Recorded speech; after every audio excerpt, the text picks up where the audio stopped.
Biden about a month ago did the State of the Union address. I want to talk to Rollo because this is someone that I view as someone who is reasonable, rational, credible, and a voice of reason. I want to get to the understanding of the state of the red pill address. Oh, boy. Is that cool? But here's I'm going to tee up this question, and then you're going to go. But it's a long question, and Michael and Keenan, the ladies, are going to weigh in. So, by the way, does everyone have a thumbs up, thumbs down? Do we have one of these things? I don't have I actually one. genuinely want to get an understanding. We'll get this. I'll get another one. How many of you guys, don't even just say yes or no, how many of you guys have heard of the red pill or manosphere? Heard of it? Okay, great. Well done. Okay. Okay, put up green if you're like, okay, cool, I've heard of it and it's good, I like it. Put up red if you're like, it's not my thing, kind of a negative connotation. Hold them up high. Girls, don't make me treat you like you're in elementary school. Hold up your signs. I've heard of it. Perfect. Great. Okay, so it's sort of mixed. But the reason that I have Rollo here, because actually Rollo's, people don't remember this, over 2 years ago, you taught me what red pill was. And it made sense to me because I worked in nightlife my whole life, intersexual dynamics. I got it, I caught on quick, but I got to give credit February of 2022, if memory serves. Wow. 2.5 years Yes. ago. Incredible. And I was like, what's going on? And then boom. So I will always give him credit where credit is due, 100%. And then Michael, red pill adjacent. I've learned this thing. I don't know where Keenan is in this. I know you do relationships. I want to hear you have to say. But here's what we got going on. And Rollo, for those of you guys don't know, he's been described as, I don't even know if you call yourself this, the godfather of the red pill. I inherited the name. Inherited the name. The rational male, Access Vegas. We'll talk about that. But here's what I want to kind of go to. It's a long question, so bear with me, and then you're going to have all the time in the world. So there's a lot of content out there that's saying that the red pill is dying. But I've heard you say things like, dude, with iterations of the red pill, goes through cycles. Yes. Goes through cycles. So it was pretty interesting when I saw people like in the red pill, like Allie. Do we have a clip of Allie? She said that the red pill is imploding. What's Allie's? Allie Drummond. So yeah, she said red pill is imploding. We don't need to play the clip. Then we have Destiny, who's been on the show a million times. You've done debates with Destiny. He's done a whole thing about how no woman wants a red pill guy. I don't know about that. But then, those are some people kind of talking trash about the red pill, if you will. But, you know, you've also talked about grifters coming and going. But I'm going to go rapid fire here. Andrew Tate. I don't even know if he considers himself He's red been pill. kind of distancing himself from it recently. He's been distancing it, but I mean, is there anybody? But when they say red pill, they do mean Andrew Tate. They don't, like, the people who are saying, so the content is created when you started that forum like in 03, when you're on that forum in 03, that's what red pill is. But what it's been bastardized to is like, oh, those red pill guys, but they're talking about things, like he gets blamed for things that Pearl Davis says. I clean up everybody's mess. And that's why that's where the question, perfect. So Andrew Tate, the latest thing with Tate, and believe me, we've interviewed him twice. I have my perspective. Shoot it down if you want. I think, feel free. I think it's all sort of a sham of what's going on over there. Allegedly. He's obviously been canceled. He's been jailed. PBD and I flew out to interview him in Madrid, in Romania. We've done this. Now he's dealing with new charges. He's sued by these British women for, you know, that's what I feel about that. There you go. Fresh and Fit. You guys were just on Fresh and Fit last night. Leader in the space, demonetized from YouTube. We saw what happened with them. That was how many months ago? At least 8 months ago. Yeah. 8 months ago. Okay. Fresh and Fit demonetized. Pearl.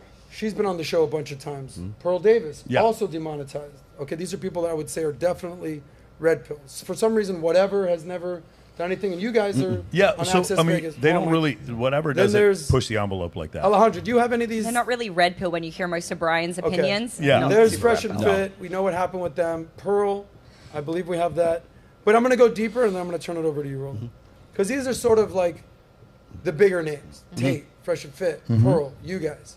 Then you have sort of like other players in this that I don't know as well, or that maybe people don't know as well, but there's a lot of beef going on. Like this guy, there's competing Manosphere conferences. Sure. Right?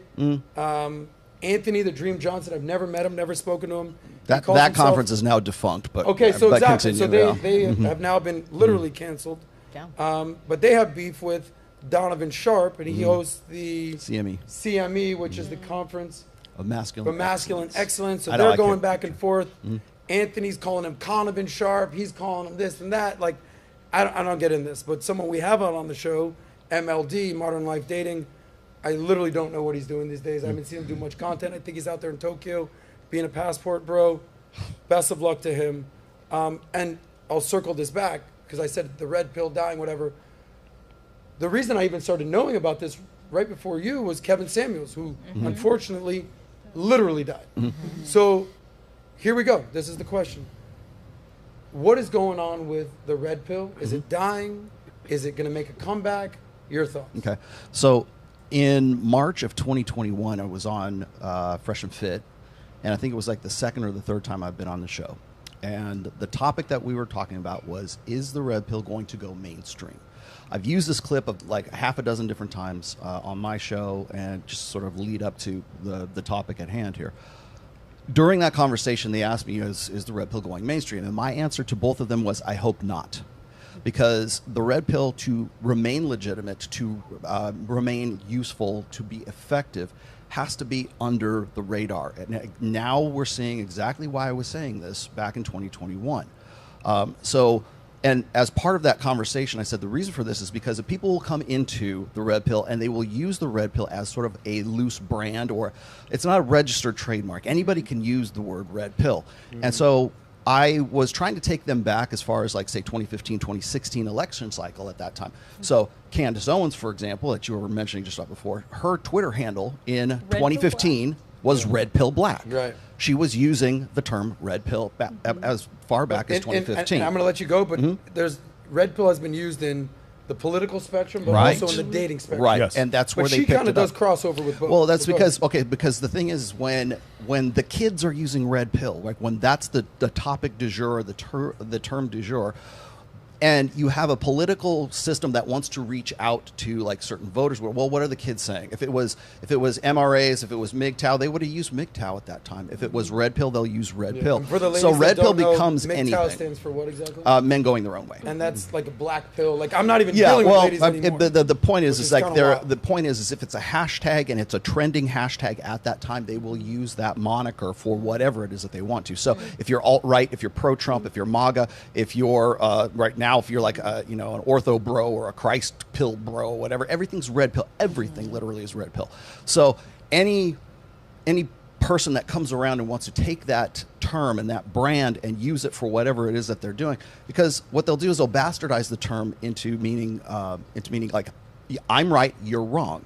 It's a truth that is discovered, right? If you ever watch The Matrix, if you watch, it's a blue pill and the red pill, right? The blue pill is what you used to think was true, and the red pill is what's really true.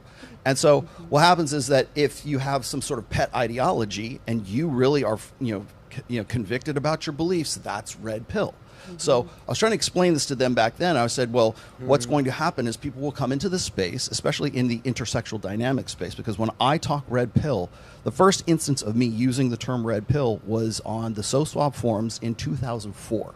Who used the term red pill other than the Matrix? Well, no, the Matrix really is where it's from. But right after that, we're talking about the forum years when it was like Mystery Method and it was the Alt Fast Seduction forums. What year did the game come out with Neil Strauss? That was published in 2005. So all of the events that happened in that book took place in 2003, 2004, 2002, somewhere in there. And by the way, obviously, you read that book. You read that book. I know Neil. Yeah, you know Neil. They just had mystery on. I just had mystery on my show. I mean, a must-read for young men who want to get. What are these things called again? Women. Okay, yes. my bad. Yeah, we actually call you women too. No, it's like, so what happens is you have to track through the history here, because if you go back to the seduction days, if you go to the old pickup artists from the mid 2000s, like Mystery, Neil Strauss. I mean, VH1 had the pickup artist show and everything, and that evolved into what we now call the red pill. But wasn't that so? Let me hone in on this, because I asked you if the red pill was dying, and you said there's been. No, I don't think it's not dying. Okay, not dying, but you said there's been different. waves of it? there's cycles. Okay, Cycles, so, cool. I've been doing this probably longer than anybody else has. Okay, This is why I said I wanted to beyond hear like you say out. Mystery Yes. and some of these other guys, but as far as like the evolution of the Manosphere, I've watched this happen for 22 years, 23 years now, and so I was trying to relate to them was the last election cycle during 2019 to 2020. Everybody who was in the red pill space wanted to pivot into politics and into social issues, which is exactly what we're saying right now. So everybody wants to turn the red pill into their social ideology, their pet name for their whatever their pet social ideology happens to be.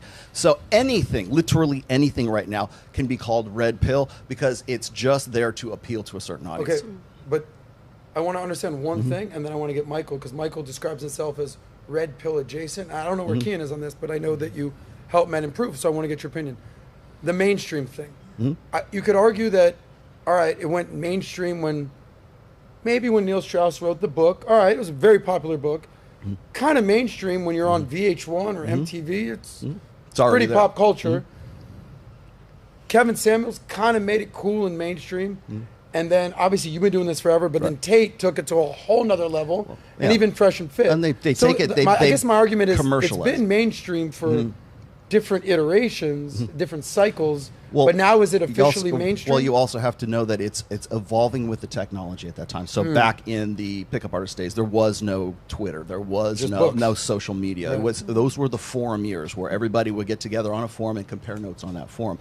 Then it was the blog years, and that's when I started the Rational Male blog. From there, we go on to into the YouTube years and then the social media, Instagram, Twitter, Yeah. all that good And stuff. that's obviously how so Tate so blew it's up. become exponentially, more and more people are aware of it. What I'm saying is that the original, intention of it was strictly, when I talk about the red pill, it's strictly intersexual dynamics. It's female nature, male nature, evolutionary psychology, sociology, anthropology. You've asked me in this show a 1,000 different times, give us the elevator pitch for the red pill. There is no elevator pitch. It is a college major is what it is, okay? It is not a bumper sticker. It's not like, I'm red pill, here it is. Unfortunately, kids are dropping out of college, and we're seeing nobody that they're wants to getting read indoctrinated, and not educated. Exactly. So as much as it's like, nope, you got to take the whole class, the whole course. Someone's like, can I just get the Cliff Notes, bro? But Exactly. I get And the Cliff Notes are much easier to monetize and commercialize Bingo. than it is to actually pay attention to what the hell is going And on. then they Michael's- add a prescription to them Well, as well, right? And that's the exactly. biggest difference between you guys and so many other people I've seen in the space. A lot of the people who've got cancelled is you guys don't give prescriptions. No. When people start giving prescriptions and they start injecting their own beliefs into those prescriptions, that's where things really go amiss. That's the difference between best practices and what we're like. The red pill is what I've called a praxeology. It yes. is not an ideology. It is not a philosophy. It is not a belief set. It is not a religion. It is not a cult. It is not whatever your system of belief happens to be. And the reason why people want to turn it into that is because that's the only way they can understand it. Yeah. They have to say your philosophy, your beliefs, or you preach. It's never teach. You preach. Right. This, right. like so- Abba and preach. Well, no. I mean, as far as like sermonizing, But right? let me get because Sartain's that's the only perspective. way they can understand. it. Sartain, Michael Sartain. What I think I like about you guys is you don't always agree on everything. Yeah. It's like if you ever see me and PBD, we're constantly PBD, like, it's kind of hard to argue with the CEO, the boss. But I get my licks in. But he's the man. I get it. But you guys don't always agree, and you don't even describe yourself as red pill. You call yourself red pill adjacent. I am red pill in that it is a But is the derivative. red pill dying? No. So here's the way it works. It's this phenomenon for anyone who's watching this. Anytime you hear someone say the red pill is dying, notice it is a person who did not like the red pill in the first place. So even though Andrew Tate will say I'm not red pill, if Andrew Tate says something you don't like, then you put Andrew Tate in the same category with everyone else you don't like. Does that make sense? And now something that some random content creator said that you found to be misogynistic, now you pin that on every single other person. It's really it's almost a form of like it's almost a form of like YouTube bigotry, if you want to call it that. So anything you don't like causes school shootings. That's the way it works. Anything you disagree with. So for instance, because someone disagrees with something that Rolo said, or Rolo said something mean to them on Twitter or X or something like that, therefore all red pill is this. But just notice one more time, whenever you hear somebody say red pill is dead, it's never, when you hear someone in the red pill say it's dead, then maybe you could listen. But whenever it's someone who never wanted it to be fruitful in the first place saying it, then you probably should take that with a grain of salt. So do you mean Destiny specifically? I mean, Destiny's one of them, but here's another one. But also, Ali Drummond was. I met her at the CME. These are people who don't have the depth of experience to know the cycles and how things go through. So, come November 6th, when everybody suddenly is all done with social issues and politics and everything else, trust me, 2025 is exactly when this stuff is going to come right back around again. I'm going to ask you an interesting question in a second. All right, so you guys understand the concept. Like, it's people who never wanted this to work in the first place. Here's the second thing that's happening. So big tech severely does not like this content, and so they start demonetizing and ratioing certain people. So now they're artificially taking down certain people's engagement, and then they have their talking heads state things like the red pill is dying. So just imagine if I'm at Meta and I'm like, I don't like this content, therefore we're going to ratio this certain type of content, and then we're going to have people who support our side of the political aisle say, do you see that type of content? You see how it's getting less traction? That's because it's dying. That's what's going on. Michael, do you mean to tell me that big tech would do something like that, and shadow ban and push down the algorithm? I don't. Big tech. Come on, Michael. You know what's so funny? Like, I talk about this is when you overreact to certain things, right? So I think the right overreacts in certain cases. One of the biggest mistakes that the left made, probably in the last decade, was all these different social media platforms deplatforming Andrew Tate in the same hour. Yeah. Oh, dude. That so for instance, I was there interviewing the guy when it happened. Before consider this. Before it was a guy saying there's a conspiracy against me, and everybody's like, yeah, sure, a conspiracy against you. Sound like a nutbag. And then he loses all of his accounts from publicly traded companies that have no equity in one another. He loses all of his accounts in the same hour. Now it's not a conspiracy anymore. Now you understand what you're against. So now one more time, we have a type of content that big tech doesn't want to see. They've been open about not wanting to see it. That's why they put him on a DHS watch list. They talk about divert hate and all this other stuff. So we know what their agenda is. That's fine. Everyone gets to have an agenda. There's nothing illegal about that. But now we know what your agenda is. We also know you control the algorithm, which controls traffic.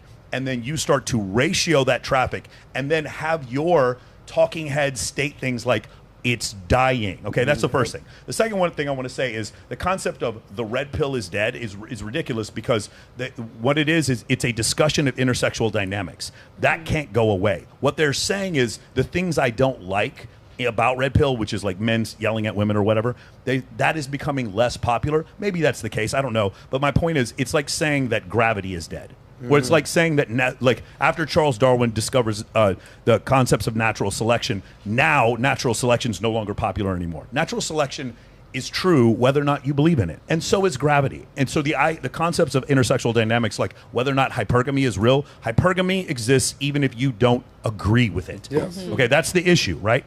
And so from those standpoint, something like that can't die. That is it a derivative of evolutionary psychology? This is why I always talk about. They can't die, but they could suppress the views. That's what happens. They By the way, I they was certainly do suppress the views. With Tate, and I remember asking him the question. He said it was Meta, it was Facebook, and then it was Instagram, and then it was YouTube. No, and then it was TikTok. I think he told me he lost his Uber, bro. And then it was I was texting Andrew Airbnb, the day, and then it was Stripe, and then I was like, Uber? Yeah, bro. I was texting Andrew the day it happened. Yeah. He told me I lost my Uber. I was like, your Uber? That's crazy, man. Anyway, let me bring in Kian for a second, because Kian, do you consider yourself red pill or no? No, I think based off the general idea of what society considers red pill, I would say I'm the next level above that. Really? Now, yes, and that's where a lot of guys that have been in red pill for a long time find me. They've hit a point, they've hit a ceiling in which they can't go any deeper within themselves because they've already mastered the outside game. They've mastered the conversations with women. They've mastered how to have a lot of money. They've mastered how to have a lot of success, but they want to go deeper. And I think that's what the red pill is actually missing, is a level of depth and self-understanding and self-discovery that it needs to take on to be able to continue to evolve. And I think it's a great thing. I mean, it's amazing. It's an amazing thing, but can only take men so far. And I think it has to evolve in a way where men have to learn how to establish deeper levels of intimacy with themselves by knowing themselves more. And for them to be able to have relationships with women that are long-lasting, they have to be able to have a greater understanding of themselves emotionally to be able to not fuck up their situation with a girl they really like. Okay. Because that's what a lot of the men that are in the red pill come to me when they get into a situation with a girl they really like, and now they're emotionally unregulated because they no longer can put up a front to try to prevent themselves from really allowing their true self or their unconscious self from being projected onto that woman. So here's my question. You're saying the next level above the red pill. Now, is this an actual concept, or is it just like this is your class that you teach them? What is that next level?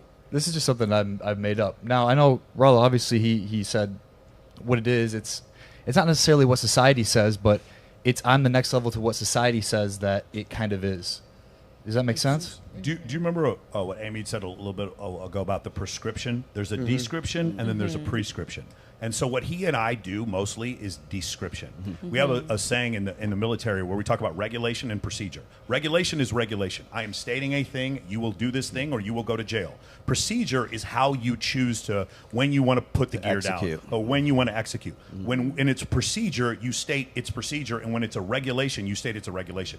When we're stating the concept that 70 to 80% of divorces are initiated by women, that's a description. Right. The idea that I don't want to date a woman who has multiple kids or has a body count over 90, that's a prescription. But it doesn't necessarily, but when we differentiate the two, we state that it's a differentiation. If I have a guy come to me and he's like, hey man, I married a woman, she has 3 kids, it turned out to be the greatest decision of my life, I would be nothing but happy for the guy, because we're not judging them. It's discernment without judgment. That's the difference. So what he's talking about before, he's not wrong. It's just that the red pill's place is to, it's like when you read Principia by Isaac Newton, he doesn't sit there and tell you how to use gravity. Right. He just tells you what gravity is. It's the Chilton manual is what it is. It's like how to put the car back together. What are all the pieces to the car? That's really how I described it in my book. The other thing I was going to say is that in the introduction of every single one of my books, I mentioned this. I say, I am not in the business of making men better men. I'm in the business of educating and equipping men with this information so you can become a better man with using these tools.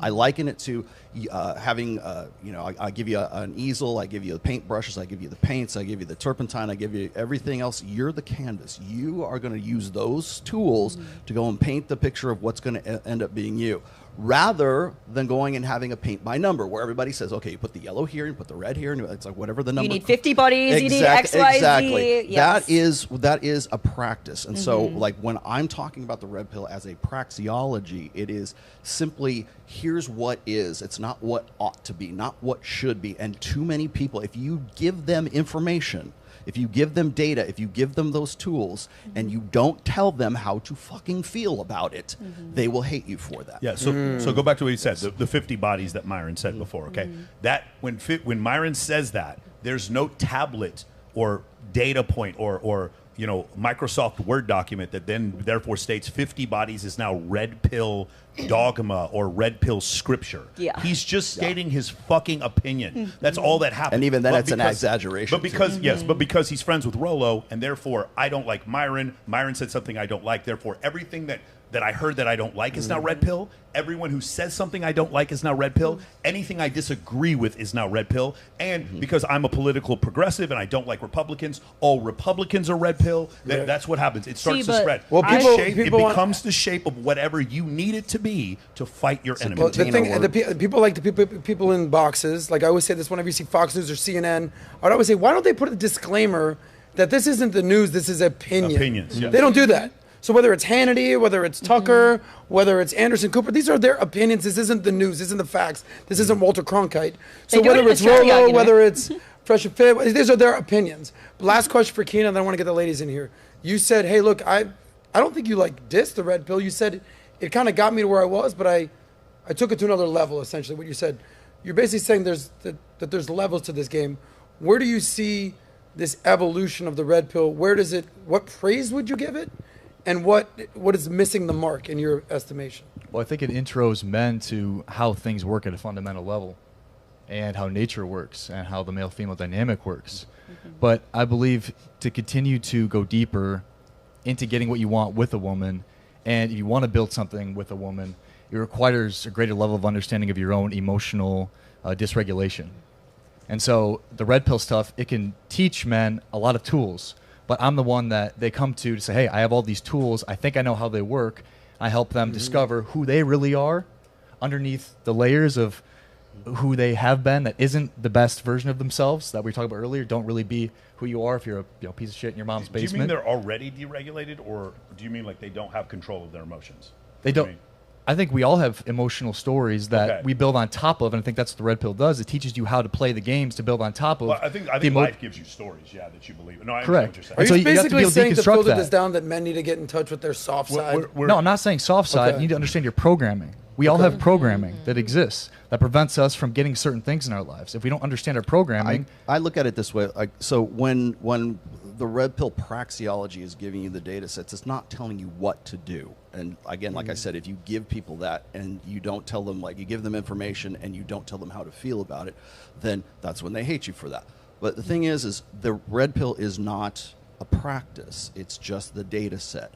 A practice would be MRAs, MGTOWs, the white pill. Maybe what you're doing is pink those pill. So what it is we've got this information. Now that we have this information, what are the best practices that we can use to put this together? Yeah. For instance, I've been in a 27-and-a-half-year marriage. It's very, very good, very, very satisfying. I've got a daughter who got married as well. I think we discussed this on the last show. Yes. And I can't wait to call you Grandpa Rolo. Yeah, bro. right. I know. You're Uncle Rolo now. No, I'm not there yet. No, but like when I go and I'm debating like somebody who's a little bit more like a traditional conservative, I don't fit their mold. I've been married, in most cases, I've been married longer than they have, like than Ben Shapiro and Matt Walsh and the rest of these guys. And so, but I'm the godfather of the red pill, so I can't be red pill because I'm married, right? Yes. And I can't be married because I'm red pill. Yes. For people who are like sort of black pill doomers, that's also a practice. They take the information and they run with it with whatever it is that fits their sort of their mentality or their belief set or their ideology. It's at confusing. That time. And so it's inconvenient. so if you don't tell them how to feel about it, not only will they hate you, they'll take that information and they'll find out. They'll tell you what they think. They try to use it against you. I've seen all the people who've done that to you. Just by you saying it and mentioning it, Yeah. that means you're trying to convince them of something, sell them something. Let's get the ladies involved, and then we're going to go to the next question. So some of you guys sitting quiet, patiently, amazing. I promise you, you're going to have your chance. But Amy, let me focus on you because you know this. Some of these girls are like, I don't even know what the hell red pill is, and that's fine. Some say... I want to talk about the bear. That's right. Some say that the red pill is just a natural response. It's a mirror image to what's going on in modern feminism these days. Sure. What would you say to that? For me, where I derive the most value from the red pill is what these guys are referring to, which is just the fundamentals of evolutionary psychology. Like our brains are predispositioned and wired to be a certain way by virtue of, number one, just how our brains are, but then also by virtue of how our society is. And so to your point there, Adam, and what you just asked me, yes, the red pill has become increasingly more necessary because of the way society is. It does provide a description that helps men and women, I think. Like, I've benefited so much from learning about the red pill. In the sense that, I used to be a little bit of what we call a boss babe. Unintentionally, there were a lot of feminist traits that I unknowingly exhibited throughout my life, and taking in this information, having a deeper understanding of evolutionary psychology helped me to get a grasp on that, which as a result helped me with the relationship that I was in. That relationship didn't last, but taking this information that I have, I know that it's going to benefit me immensely in my marriage, raising my children, and everything in between. So I think it's a great thing. I agree there's bastardizations of it, correct? But that's Amy, not red pill. Last thing for you, because I want to get the ladies involved here. If you could filter down the best piece of information, because it's a lot different from a man says, women got to understand this, women got to understand this. A lot of women tune out factor, they're gone. That's like when women tries to tell a guy what to do, we're like, shut your mouth. Submission. Okay, For a woman, what is submission. it? What's the one thing? Learn the power of submission. So many women have this ingrained ego trip where as soon as they are corrected by a man, whether it be somebody at work, whether it be their partner, whether it be anybody, right?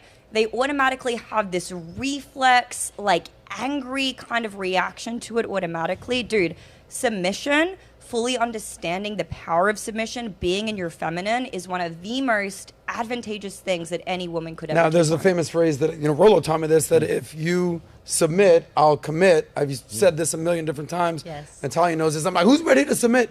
But when you girls hear the word submit, does that just send tingles up your spine? Or you, all right, I'll submit to the right man? Yes? No? Ew, gross. That's disgusting. Oh my goodness. I think it's the most disgusting shit ever. I think I submit when I want to, and I don't because I learned something from a book.